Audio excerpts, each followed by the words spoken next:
Madeline and Jacqueline Darkovska are fighting to hold on to their home. It's been really hard. Haven't been able to afford a lot of things, like a basic living. The twin sisters are among a growing number of Australians who can't refinance their home loan. We've been struggling a lot.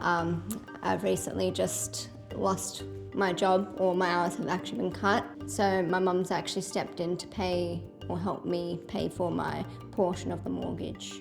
At the end of 2020, they took on a loan with a smaller lender because they didn't have a 10% deposit. That came with a higher variable rate. Their repayments have risen $300 a month since May, when the RBA began hiking rates. We will probably either have to sell the house if we can't keep up with the repayments, so it's really scary for us. As interest rate hikes drive property prices down, Rate City's research director says more Australians will find themselves trapped. Well, mortgage prison is where you can't refinance, and the main reason that would be is if the equity in your property falls below 20%. Why? Because banks typically will charge refinances lenders mortgage insurance, which can run into the tens of thousands of dollars. From October to March, it's estimated more than 176,000 mortgages were taken out with a deposit of 20% or less.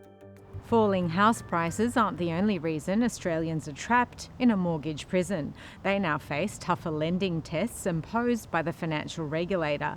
That means that banks are now assessing their ability to repay the loan at 3% above the rate they locked in, instead of 2.5%. In September 2020, someone with a $100,000 salary was able to get a $750,000 mortgage. 2 years on, that borrower needs to earn $110,000 a year to refinance their loan. And by next September, their annual income will need to have risen to $123,000 if the cash rate reaches 3.35%. A few years ago, there were people in positions where they could borrow a lot more money from their bank and that has not allowed for any future interest rate rises. So they've not allowed a buffer or any sort of additional breathing space. And have you been satisfied with your existing bank? Mortgage broker Christopher Ladley says a flood of new customers are coming to him to refinance. People are panicking because they're worried about what happens when I roll off a really great fixed rate. Sally Tyndall urges borrowers who are not yet in a mortgage trap to consider refinancing and asks lenders to waive upfront fees. If you think that the proportion that you own of your home could slide below that magic 20% mark, think about taking action now.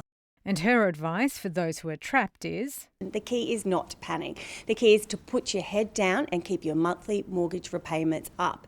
If you can't meet the rising cost of monthly mortgage repayments, the bank may start calling you, wanting to have some tough conversations where you might end up having to sell your property. Jacqueline Darkovska says they only took out the mortgage because of promises from the RBA that rates wouldn't rise until 2024. The sisters also thought they had access to the Home Builder grant, which they missed out on.